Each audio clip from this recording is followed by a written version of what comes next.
A friend of mine and I recently went to a concert of Jerry Harrison and Adrian Belew, who were both in the Talking Heads.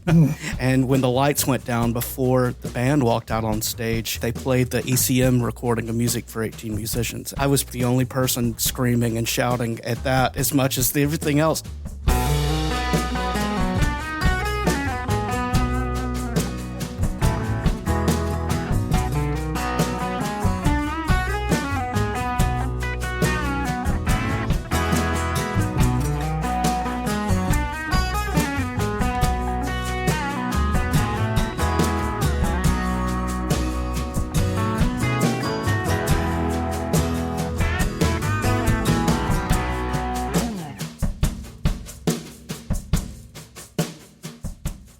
How are you, Glenn? Good to see you today. I'm doing very good, thank you. Thanks for taking some time to chat with me about your amazing career in music, and I'm just excited to ask you all the questions that I've been wanting to ask you for so long. The purpose of my podcast is to tell the story of my musical life through the lens of people that I've either played with or people that have had a big influence on me as a performer, and you were certainly on that list. So it's a real honor to get to hang out and chat with you today. Well, my pleasure. I'm glad to be here.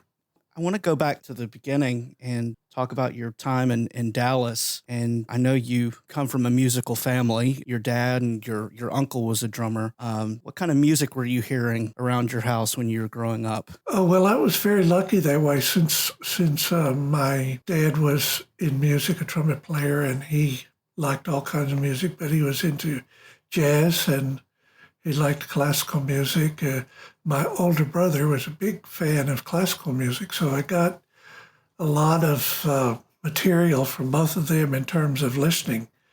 They, loved, my father was a big fan of Louis Armstrong, of course, as a trumpet player, and my uncle, who we were around a lot, he would, turn us on to different people. And so my favorites started early with Coltrane. I really loved Coltrane, and I loved, in pop music, I loved various groups, the Beatles, of course. So as far as classical music, it's just a wide range of everything. The only thing I didn't listen to was opera. I didn't have anybody around who liked opera, so I just never developed a taste for it.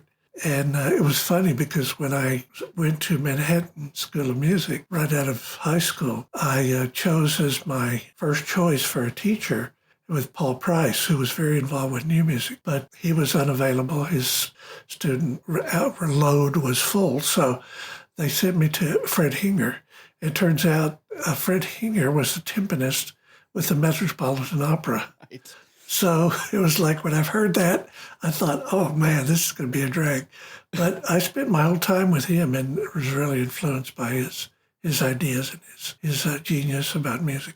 I would imagine, although maybe timpani might not be your first choice to study, studying with the timpanist is probably a nice approach because they're so concerned about tone and sound that it probably translated well to a lot of the other instruments you were wanting to play. Absolutely.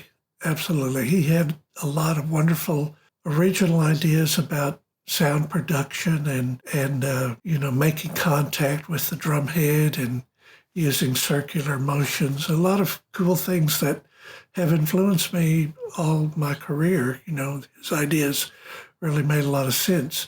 And of course, playing with sticks is very, very different. Physically from playing with the hands. So I just kind of adjusted a lot of the things that he was talking about when I started to use hands and fingers to play. But the concepts could carry over very well. Yeah, I studied percussion early on and studied with some timpanists that talk also about that circular motion, and that as percussionists, we spend so much time thinking about that moment when the stick or the mallet strikes the instrument, but there's so much more important things that are happening through the rest of the stroke that we probably should focus more attention on. Absolutely. And, then it goes into the body and the mind. So sure, absolutely. It spreads out from there. Yeah. When you were in Dallas in your formative, maybe high school years, were you working through any percussion method books? Were there any doing stick control or any of that type of material? Oh, yeah. So the first lessons were with my uncle, who was a drum set player and who did a lot of freelancing around Dallas, playing with different small orchestras and combos, playing a lot of dances, doing that kind of thing, especially with the Mexican community, but also just general jazz playing. And so he got around very well. And so he started me on just a drum pad, with learning the basic rudiments, playing along with records. And he realized pretty quick that I was serious. So he said, well, why don't you go and study with this other man named Jack Iden? And he was my main teacher through the early years. I started when I was about 8, and I stayed with him for probably 5, 6 years or so. And it was all about a lot of reading, a lot of rudiments, a lot of Podimsky book, George Stone book, all those, the classics of the literature for early study on the drum. And but mostly it was on the pad. And then I kind of got my instruments one at a time. First the snare drum, and then I got a bass drum, and then because my parents weren't wealthy, so we just kind of did it gradually. And eventually I wound up with a kit. And when I was in junior high, I started with drum set lessons and also with the mallet lessons. There was 2 guys. There was one guy, Tony Gwynn, I think was his, and he had been with some of the big bands during the big band era. He was a very accomplished drummer. And also with for mallets with Joe Cardinale, who was a jazz player, but also played with as an extra with the Dallas Symphony. So in that process, I did a lot of these events where you would go and they were called best of kind, drum contests. So I won a few, and I came in second in a few, and I was really focused on it. I loved, the activity and the focus of doing one thing and seeing how well you could do it, and, kind of comparing yourself to what you were hearing on TV. And I remember, when I was very young, just focusing on the drummers and people like Lionel Hampton and whoever I was watching.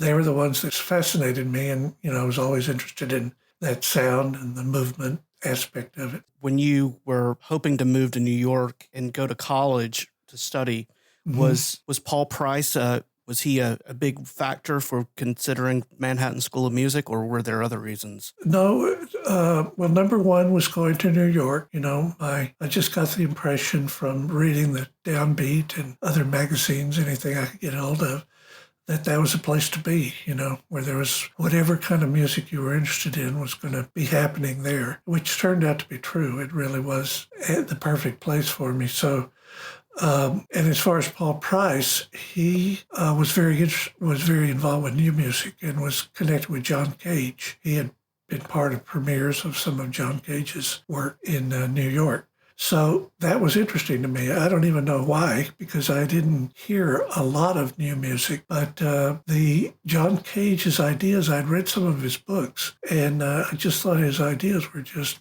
really great. And so I was gravitated towards that, and I knew Paul Price worked with him, so I said, okay, then I'll go there. So that's why I was disappointed. I also auditioned for Mannes, where Walter Rosenberger was teaching, and he was he played with the New York Philharmonic for many years. And I got in there too, but my first choice was Manhattan. I can't imagine what it had to have been like being a percussionist in New York at that period, because it was so rich in contemporary music and so many just groundbreaking composers writing all of this new music for the instrument. What was that like? It was great. We had, because Paul Price was involved with that scene in the ensemble, so I was there from 67 to 70. So we did a lot of new music, and he knew a lot of the composers. There was one composer named Lacerda who did a lot of beautiful percussion ensemble music. And of course, there was Warren was in that time, Charles Warren and Harvey Solberger. And so there was it was a hotbed of new music. And of course, you could just go out at night if you wanted to and go to clubs and see, all the famous jazz players of the day were playing at the various clubs, and a lot of concerts if you wanted to go see all kinds of concerts of classical music, etc. So it was a very, very rich environment, and whatever you gravitated towards. And later on, this was a big aspect of it for me because I went in a whole other direction towards world music, and that didn't start until I left school because there was no world music at school. At the conservatories back then, there just didn't exist. So when I got out of school and I started to get interested in, basically when I started to play with Steve Reich and on mallets, I came in contact with guys that were studying up in Wesleyan, where they had a big world music program. And they kind of steered me into finding teachers of those styles of world music that I was interested in. I was curious about that time period, and I read Russell Hartenberger's book about the percussion approach to Steve Reich's music, and was curious about the timeline of that when you started playing with Steve and were Russ Hartenberger and Bob Becker, I think they were at Wesleyan, if I'm not mistaken. Were they in that ensemble already when you were? Yes. Okay. Yes. This was a little bit. They had both graduated by that time, so they were out of school. But of course, Russ had gotten involved with South Indian drumming while he was there, and Bob with tabla. So for some reason, still to this day don't know exactly why, I was much more attracted to the South Indian drumming, which is, the sound of the mridangam is like this low, deep sound, and it very, very different from the tabla, which has all these high-pitched rings and just a different, very, very different sound, and all the pitch bends on the tabla. But the mridangam was what I was interested in, so I, asked Russ about his teacher, and his teacher up at Wesleyan was Ramnath Raghavan, who was a classical mridangam player. And Raghavan, after he's left Wesleyan, lived in New York. So I hooked up with him and started that study. Through that study was how I got involved with the frame drums, because he saw a tambourine on my wall at my little studio where I lived. And he said, we play that in South India. And he took the tambourine down and started playing it Kanjura style. And if anybody has heard Kanjura style, you realize it's a mind blower. It's just a very incredible way of playing the tambourine or the frame drum. So that attracted me right away. And that started my whole frame drum journey, was that experience. So rhythmically and technically complex, approach to an instrument that to a lot of us Westerners, we consider something that we play like on the Nutcracker or something. There's so much more to it than that. Yeah, of course. Yeah. I would like to ask you about about your time playing with Steve Reich, because I'm such a listener of that music. And what was that experience like for you? Because you were in that group for a long time, I believe. Yeah, about 15 years. I started, I think, in around the mid-'70s, and I went up to 1990. So it was about 15 years. Oh, it was a great experience. I mean, just to be around Jim Price and Bob and Russ and other various really, really wonderful percussionists, that was great for me because I was just getting out of school. I was actually still in school. And the reason I got into the group was because Jim Price was actually still going to school in Manhattan School of Music. He was getting his master's, and I was still an undergrad. And he saw that I was practicing on marimba a lot, just loved the marimba. So, I was playing all the time on marimba. He said, well, you're really into marimba. Why don't you go audition for Steve? He's always looking for marimba players. So I did that. I went down and, I found his music to be pretty straightforward for me. And he liked the way I played. So I started to play with him. And the traveling, the going to different new music experiences. And at that time, at the beginning, we were playing a lot of art galleries. So he was connected up with painters and visual artists. So we would do concerts at art galleries, and it just kind of grew from there.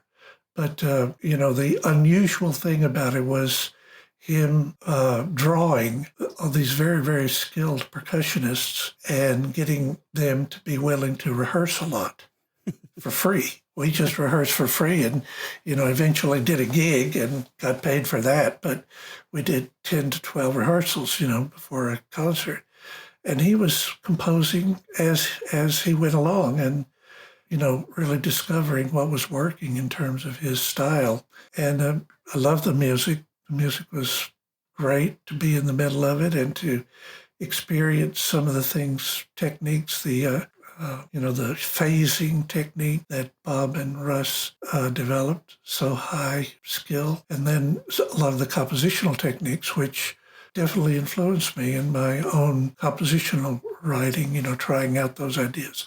Just taking one cell and displacing it and then playing it with another cell and doing that several times. And then you get this rich tapestry of the interrelationships. And that's ideas that he got from African drumming and Indonesian music. So, it travels like that. One person gets an idea and then another person hears it, et cetera, et cetera. And all music is like that. Yeah. When you were talking about the rehearsals, I recently heard an early recording of, I think at the time it was titled Music for Percussion and Keyboards, which eventually became Sextet. Mm-hmm. And you listen to an early recording of it, the end of the piece is dramatically different than what you hear now. And obviously, you all were, like you said, you were rehearsing. I guess he was writing that as you guys were maybe even performing, as the ensemble was performing some of the pieces, and it was evolving over time. Yeah, there was definitely some of that happening. And we, didn't really use written music at first. It was just, he would show the parts, and then he would show the relationship of the parts. And I remember seeing the scores and just wondering, wonder how it would have been to learn from the score, which is what goes on now, of course. Right. All the schools that are playing his material are learning it from scores mostly. But at the beginning, we were just doing it by ear and, remembering the parts and remembering the sections. And there was a good deal of adjustments going on while we were rehearsing. And he would say, let's change this section or whatever, let's do it shorter. And the nice thing about it was also there was some latitude and there was some freedom to stretch out some of the events that were happening, like when you would build up a part, you could do it at your leisure, within certain bounds, but how many repetitions you did was up to you, So that was nice that within the context of it being very structured, there was this things that could happen that would happen differently every time. Yeah. A friend of mine and I recently went to a concert of Jerry Harrison and Adrian Belew, who were both in the Talking Heads. Mm-hmm. And when the lights went down before the band walked out on stage, on the PA, they played the ECM recording of Music for 18 Musicians. And I was probably the only person like screaming and shouting at that as much as everything else. Yeah. I was just so blown away. Obviously, the influence that had on those musicians. I know that so many musicians were influenced by those recordings that you all did. When you look back on that period, was there a sense of the influence and reach that music was going to have, or was it a gig? Was it something you all were knowing that I think we're changing the course of this music we're doing? I think everybody recognized that he had a real genius for creating these pieces and that they were exploring territory that was different, was really expanding the way that music was thought of with all the repetition and all the clear use of ideas from Africa and Indonesia, etc. How to adapt that to the Western ear and how to adapt it to instruments that are available in the West and how to utilize this incredible repository of skill that was being developed in the percussion community. And a very different way of using it than the Western conservatory composers were using it at very different areas of skill. And the feeling of groove, the feeling of repetition, the feeling of static harmony. All those things were things that weren't being explored, very much in the context of the conservatory and what we would have called new music at that time. Just the opposite. I mean, there was a lot of pushback at the beginning from the conservatory composers, not only because the ideas were all very different, but because it started to hit a nerve in terms of the audiences. They responded very strongly to it because it had a body movement orientation, which a lot of the new music absolutely did not have, No.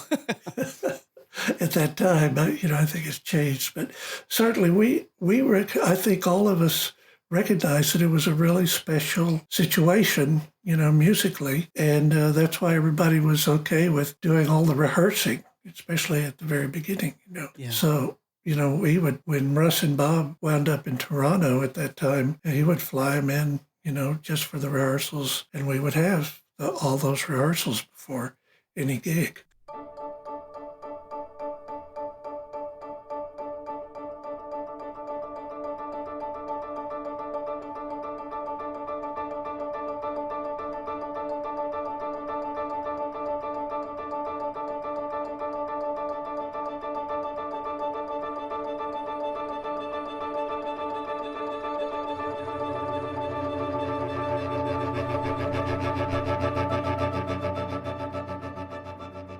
I've been thinking about my path to world percussion, and I think I came to it through the lens of a lot of composers I was listening to, like John Cage or Steve Reich or Henry Cowell or Lou Harrison, and that I think I was feeling their influence, the influence they had felt by gamelan music or African music. And did those composers have an impact on you in terms of exploring world music, or was it kind of an independent thing where you kind of sought it out on your own?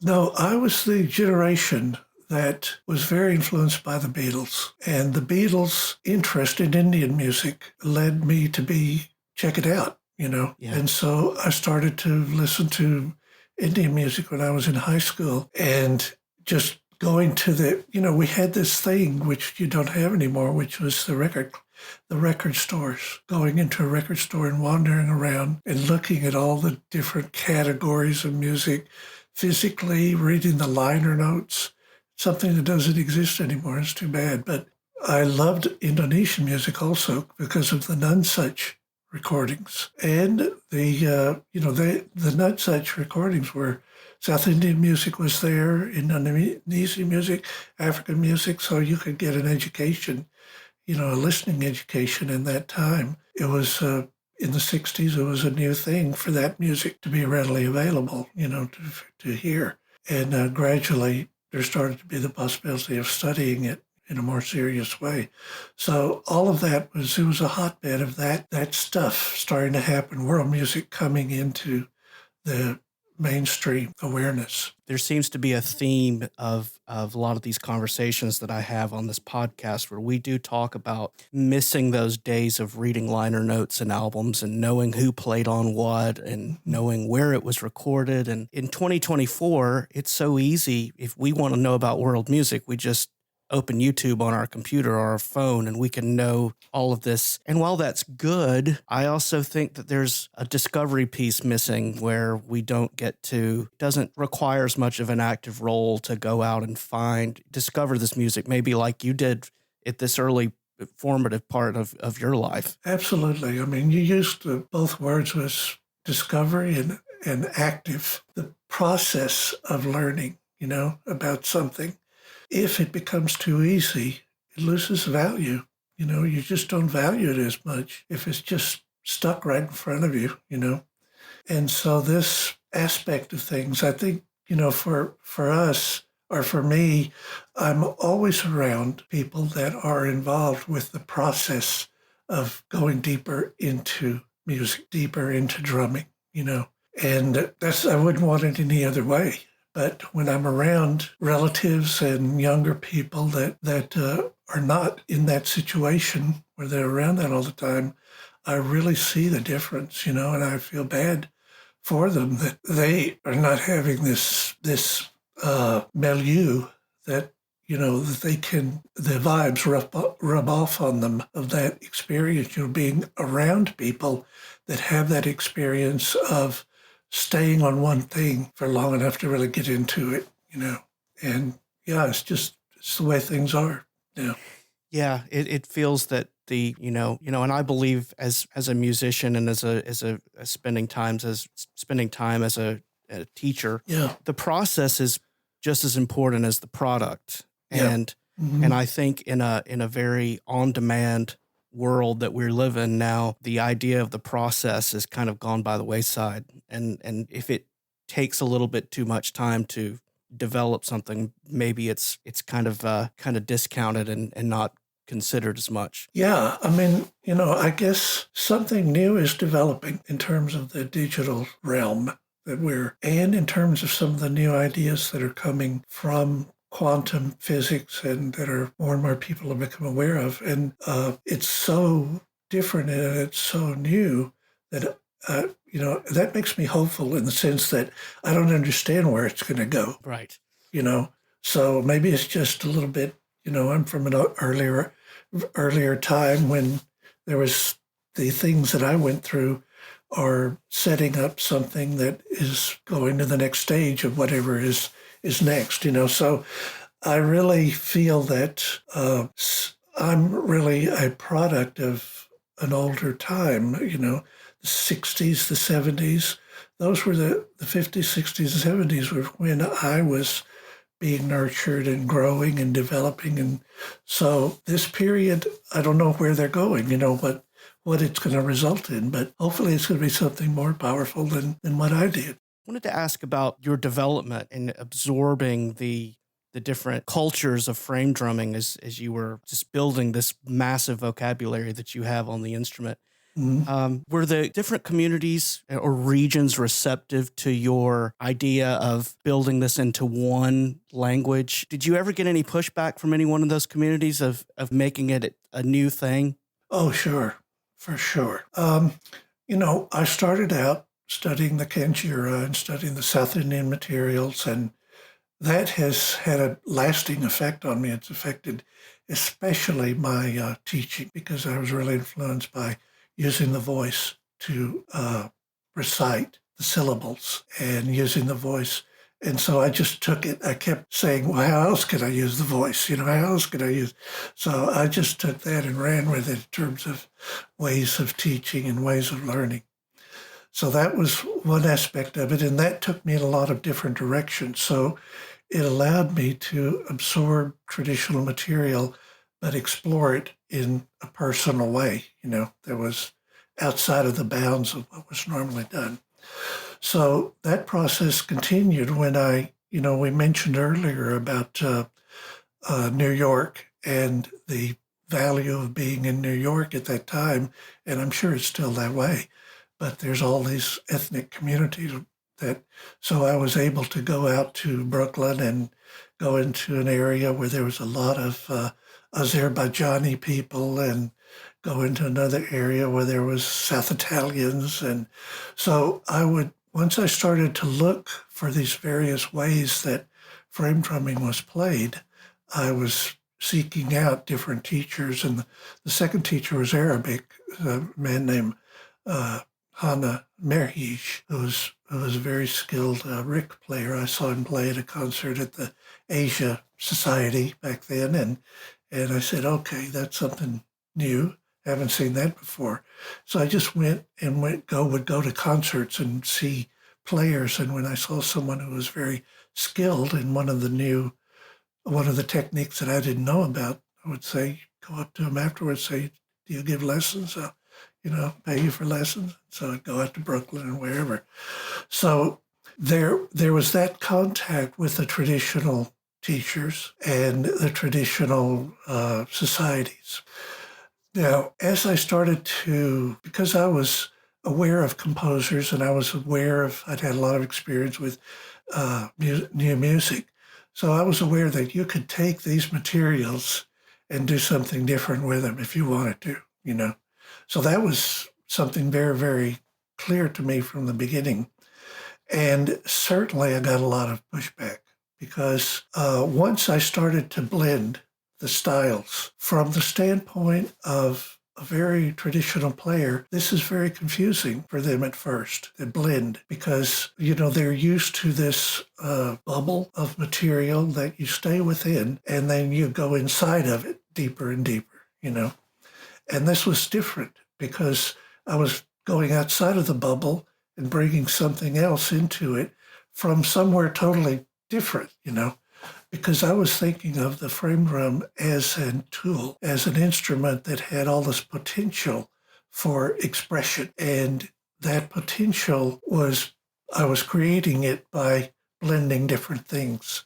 And yeah, every place that I blended and put it into some other construction, there was pushback because the traditional players would just be, either turned off by the transition of inserting something from outside, or be threatened by the feeling of, oh, this is going to change what's going on, and whatever. And it was so a lot of pushback in that way. But later on, probably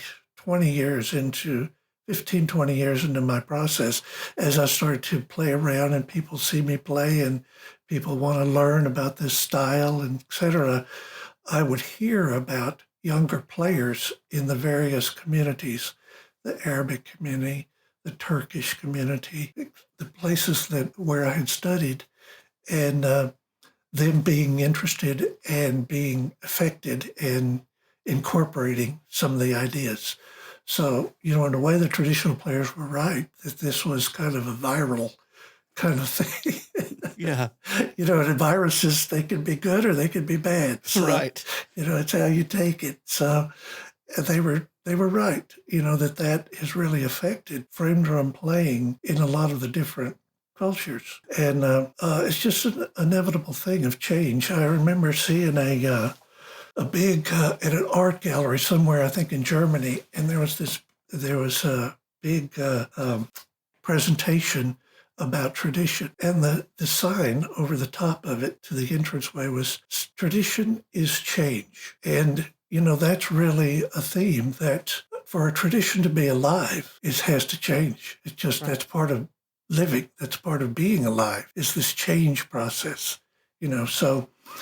I was just part of that. And the other thing that, was very important for me and really had a big effect was the understanding and the connection and realization about the history of the instrument, that there had been this break in the traditions of frame drumming, European-wise, from the standpoint of European culture. There had been this big break, and that the traditional materials of tambourine playing had been localized so that you could find it in local areas all over Europe, in Spain and in Italy and in Eastern Europe. But they were all separate, just like the Arabic style was separate from the Turkish style and South Indian. They were all separate, and they just lived in their bubbles. But what I was doing was kind of, combining all this stuff. And because I was thinking of it as a tool, it allowed me to feel free about, well, why not? I can do that. Yeah, if it makes sense to me and if it sounds cool and I can use that and it expands my particular vocabulary, then it's a positive thing. And, I wasn't presenting myself as a traditional player. At the beginning, I would play in some Arabic ensembles. I would play some South Italian music, and I would get a taste of what the traditional materials were like. But I never presented myself as a traditional player, but as someone who was studying that and would get their feet wet by playing some of the traditional materials. But, I always presented it as kind of a new thing that I was doing, and taking an instrument that was very old and had a very old tradition that had been interrupted. And then I was just recreating it in my own way based on what I was finding out about the ancient way of playing the instrument.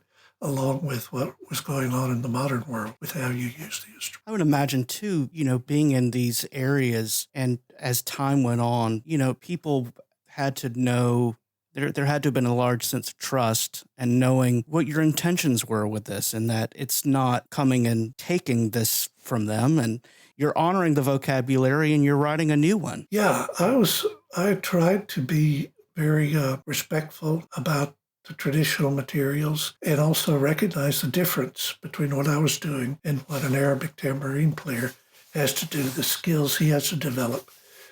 And the South Indian, the same way, the South Italian, same way. Yeah. So, and also tried to be very upfront about my debt to the different players and the different traditions and how I was doing an amalgam of this material, and just developing it my own way.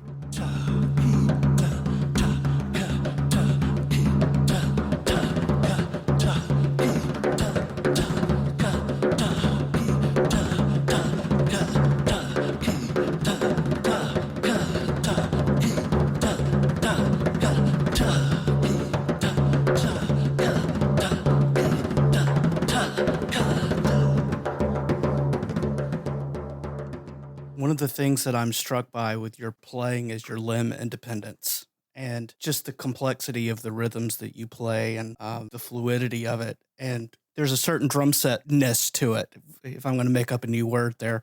Mm-hmm. And then when you add the vocal piece as well, it reminds me of the Gary Chester New Breed book. I don't know if you've ever... No, I know about it. I know about Gary Chester, but I haven't looked at that book. Yeah, it's basically moving the melody to every limb, including the voice, to develop limb independence and work on that extra piece of the mental piece of it as well. It struck me when I, listen and watch you playing of that independence that you use when you play. What was your development of that? Other than practicing a lot? Yeah, it was, the thing about the voice, and for me, what it did, it kept leading me in different directions. It kept somehow providing new vistas to explore. And it's just from the standpoint of trying things out. Saying the cycle instead of, and this kind of use of the voice, the South Indians, when I do it, they say, that's different. You're actually saying the cycle while you're playing. It's like, okay, that's another idea. But it's something they never do. They just sing what they're playing, So I think that it was just... that it came from not only my early experience with drum set, wanting there to be different lines going on that could intersect and separate, that you do that with yourself. And also with the idea that once you use the voice, your breath gets involved. And how you breathe is such a, it's like I always felt that should be a part of anybody's early training. Just start to pay attention to what your breathing is doing. And, when you're using a lot of vocalizations, you don't have to be told that. It just starts to happen because you realize if I'm vocalizing what I play, the synchronization of my breathing is going to naturally follow what I'm playing. And that follows how I'm moving. And then when I got involved with the overtone singing, it was the opposite side of things. It was what happens when you do slow, deep breathing while you play. And that kind of altering of consciousness always was interesting to me. And it was one of the reasons I think Steve Reich's music is so powerful, because of the slowing down of processes that in Western music normally go very fast, staying in one place for a while and see what happens, and the deep breathing for me did that also. So it gives that taste of the contrast between the quick movements and the quick subdivisions that go on, along with the slow, deep breathing. You get this synchronization of slow and fast that is all part of the same exploration area. Well, and I would imagine that it also affects the way in which you perform, because if you're in control of your breathing as a performer, when your breath gets out of control, your body gets out of control, and Yeah. staying under control of the breathing part of it has to have lots of benefits as a performer as well. Yeah, I think so. I think it just has so many ramifications in it. Because the voice is so connected with the whole body, I often tell students that I'm using it also to identify what's going on in my body while I'm playing, because the voice kind of takes you there. If there's tension somewhere, you start to pay attention to it because of the vocalizations kind of creating this inner eye, looking inner instead of the outward sound, but looking what it's doing to your body.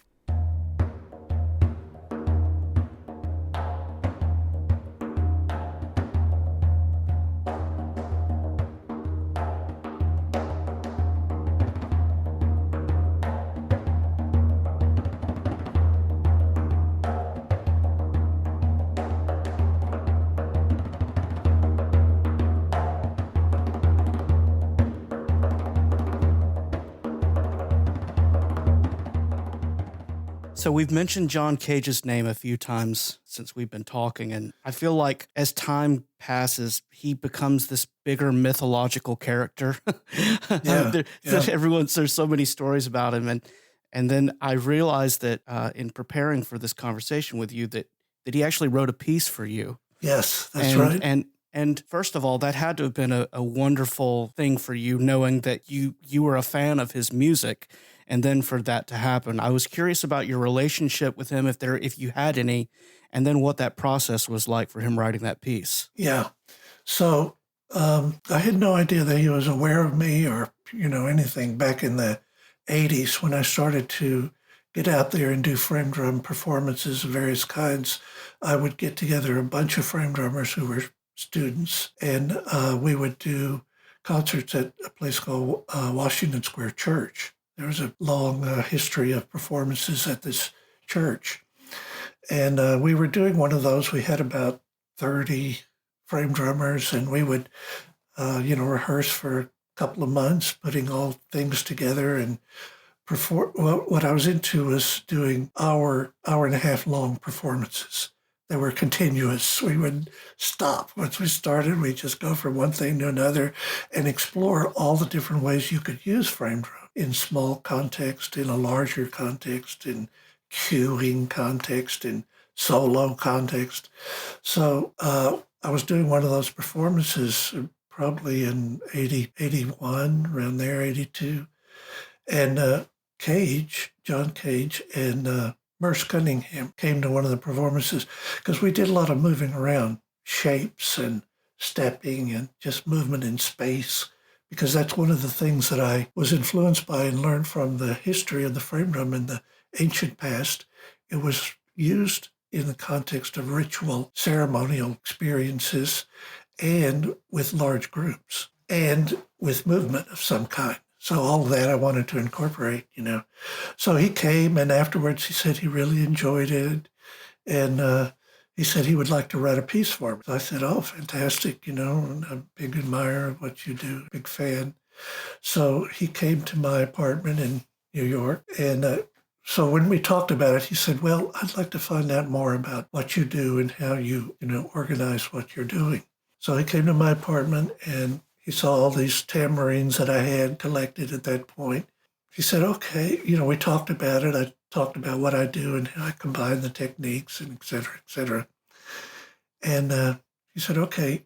And he went off, and about, I think it was maybe 2 months later, he called me and said, I have a piece for you. I'd like you to come and get it, and we could talk about it. So he had a place down in Lower Manhattan, went down there and talked with him, and he told me about his interest and experience with mushrooms, how connected he is to mushrooms, and he had just come back from a trip to Russia, where mushroom heaven over there in terms of types of mushrooms. And so he had brought back he was showing me the little baggies that he had that all these dried mushrooms in, and explaining, the qualities and whatever.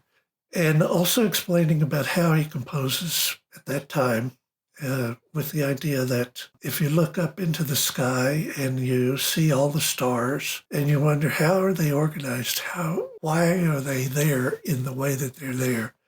And he said that, his idea is that there's an element of chance and chaos to the process. And so that's what he wants to use in his music, so that maybe something as beautiful as the stars at night will be the product. And it will always be different. It will never be the same. Right. And then he showed me the piece and he explained, there's a lot of written instruction. Basically, it's just written instruction telling you what to do with he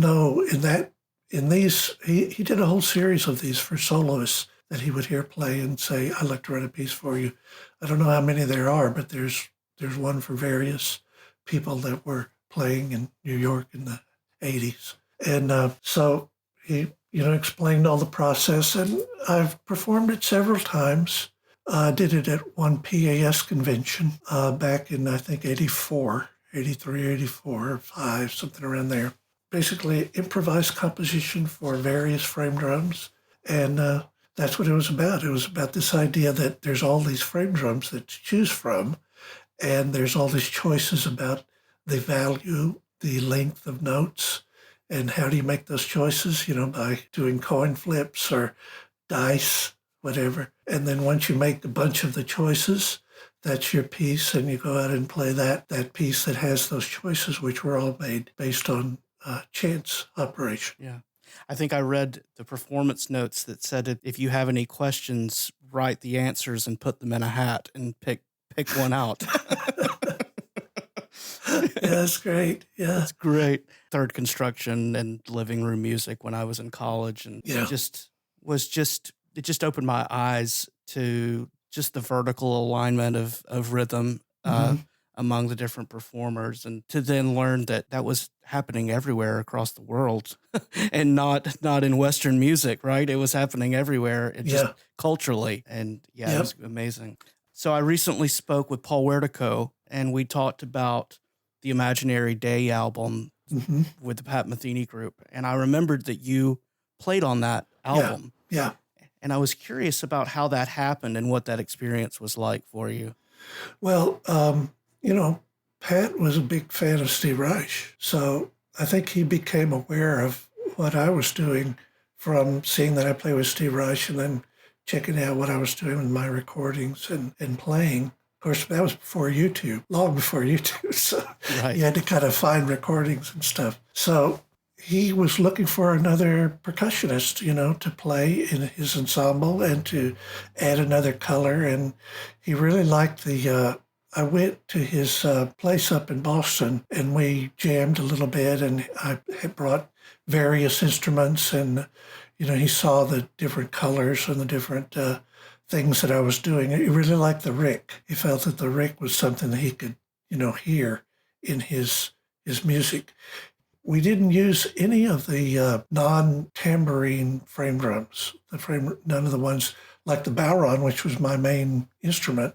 He, I think, felt that the low end was not going to blend with all the synthesizers and all the pads that were going on in his music at that time, so with Lyle Mays, because Lyle Mays was also, I found out, was a fan of what I was doing. So that's how, and then when he did that recording, he called me and I would just go in and listen to the tracks. And as I say, he really liked the Rick. So I think basically I used the Rick whole time in a couple of the tunes that I played on, and they filtered it in terms of the way that they mixed it.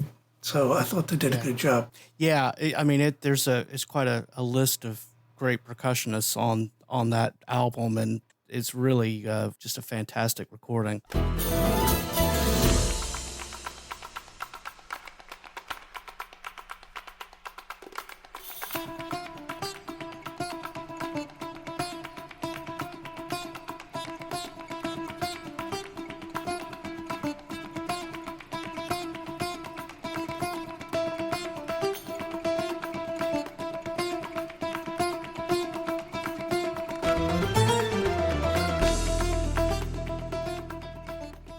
So the other day I spoke with Howard Levy, who's a friend of yours, and he actually connected the two of us. Thank you, Howard. And at the end of our conversation, we wound up stopping the recording and we talked for another hour about music. And he sent me the recording of Trio Globo performing Giant Steps, and we listened to it together.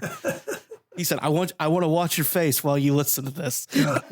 And I couldn't think of anything else for about 3 days after I heard it, because I could not believe how incredible that recording was of that song. Yeah, that's crazy. And he was talking about how you all kind of passed the bass line around to each other. Mm-hmm. And I just, what was your approach in that group in orchestrating parts? Because it feels like a traditional rhythm section, and then it doesn't all at the same time. And I hope that makes sense. Yeah, I understand. But what was that process like working with those guys? Well, that was great because, we're such kindred spirits. If you talk with us, and I know this only because we will do like something at a college, and there'll be 3 of us there, and the people will ask us questions about our early influences.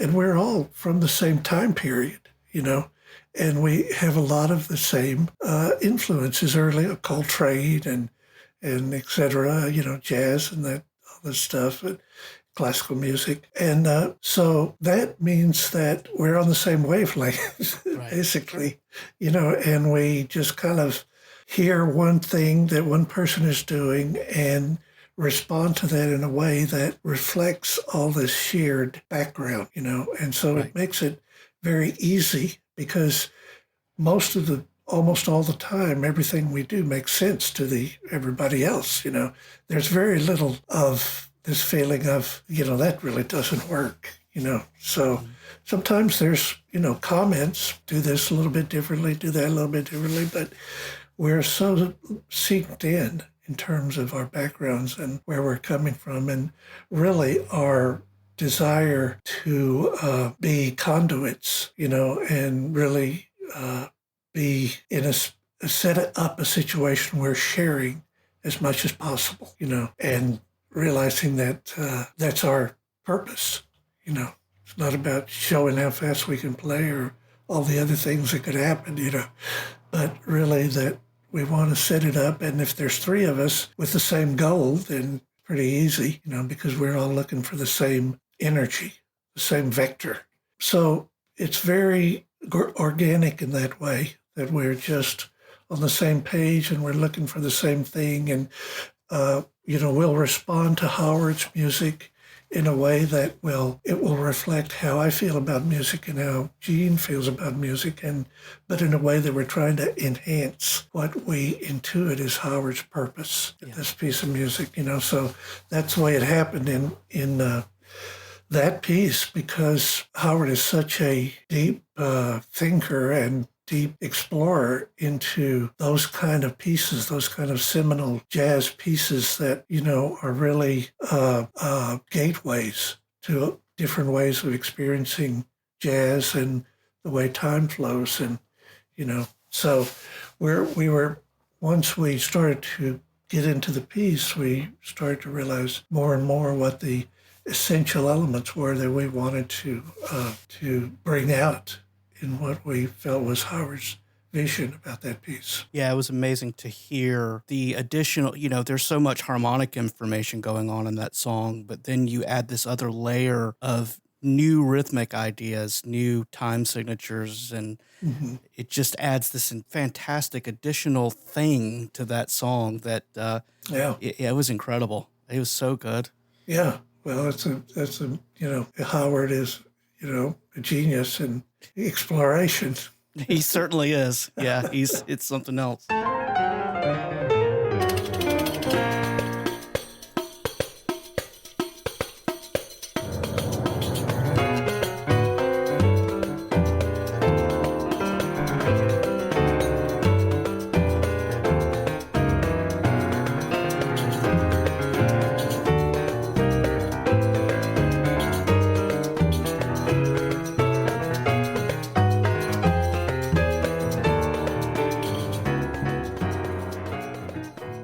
The last thing I wanted to ask you about is currently teaching at a college. Yeah, I teach at Mannes College of Music. It's part of New School in New York City, and I'm there for 1 day a week. And I also have 2 classes on Zoom. One class is on kashishi, shaker playing, and the other class is on the frame drum.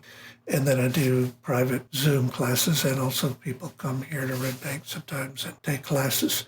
But the classes I teach at Mannes are called Time Tools. And there's 2 of them. We have Time Tools 1 and Time Tools 2. And basically what we're doing is using the stepping, the movement, the vocalizations, from South India, the takitas and the takadimis and all of that with overtone singing. And using that to introduce people to the way a drummer thinks. I never said it that way before, but that's what it's all about.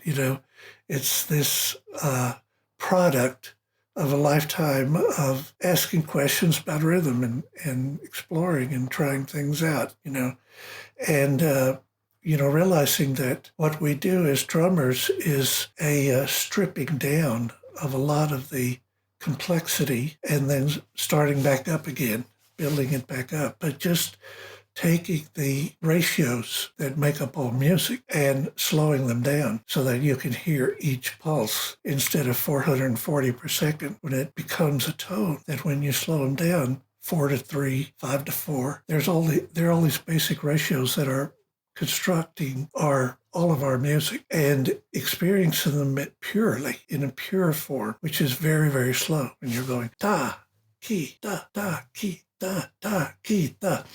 And finding out how that is very rich because the initial feeling, the initial kind of way that people will respond to that is, okay, I could do that, now what, But realizing that this ta, ki, da, whether you're doing it with your stepping or with your clapping or with your voice, is unison. And you can spend a lot of time on unison. In fact, as much time as you can tolerate.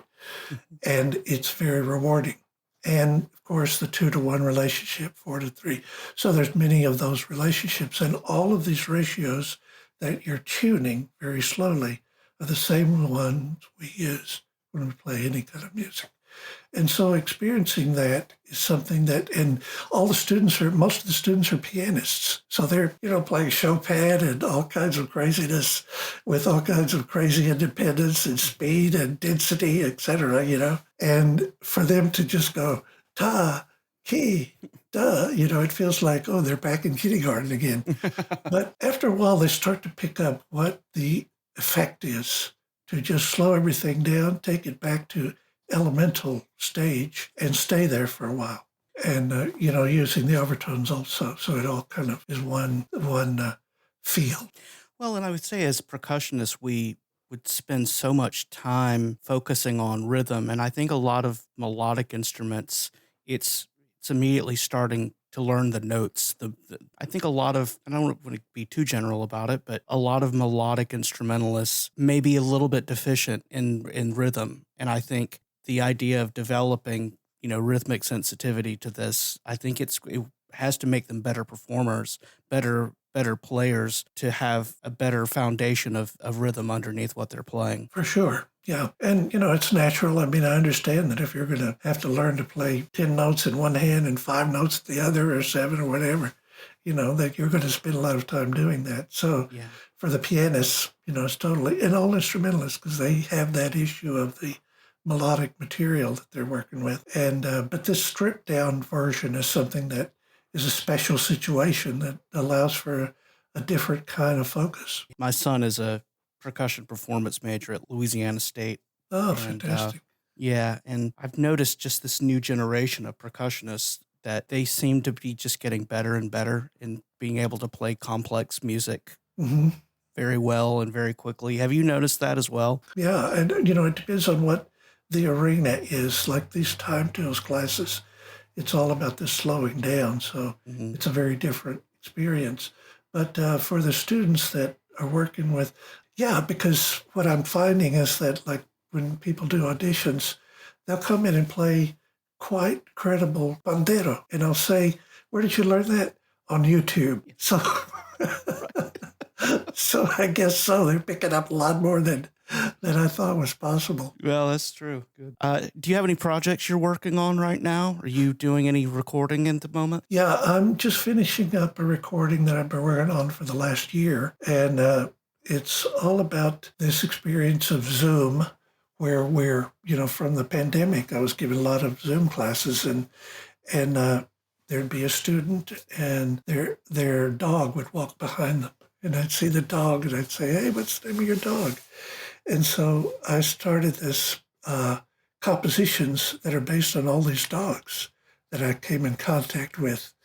And, because the animals became very, very important because of the isolation that we experienced during that period. So the animals really provided a lot of special vibration and solace to a lot of people.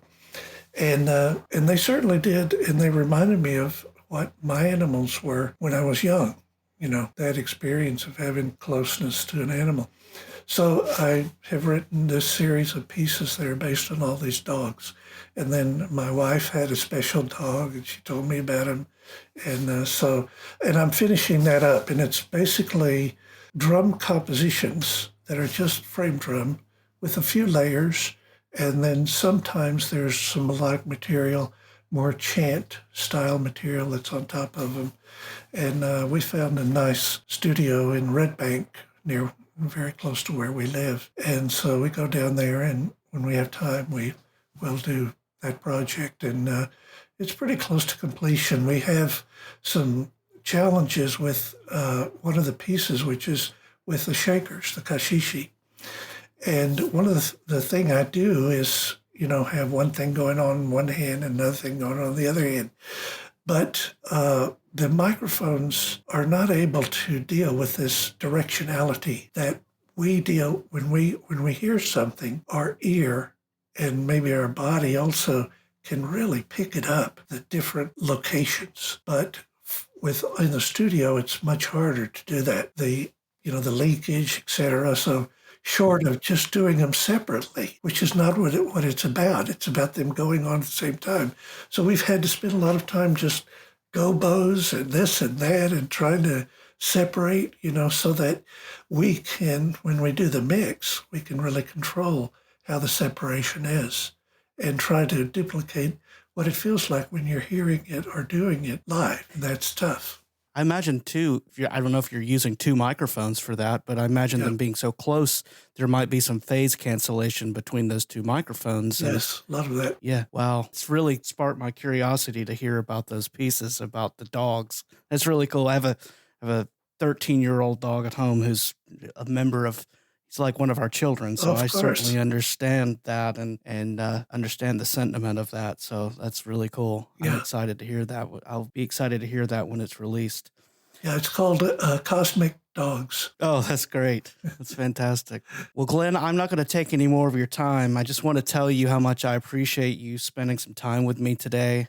This has been a fantastic conversation. I just value your insight and your perspective, and your story is so incredible to hear. Thank you. Thank you, Brad. It was a pleasure to meet you, and good luck with your career and your playing also. Thank you very much. You're welcome. Thanks for listening to the Bandwidth Tapes. I'm your host, Brad Williams. The show's theme is called Playcation and was written by Mark Mundy. Drop me a line at the email address, thebandwidthtapes@gmail.com. Make sure to subscribe to receive new episodes of the podcast. And while you're at it, please tell someone else about the show. Thanks for listening.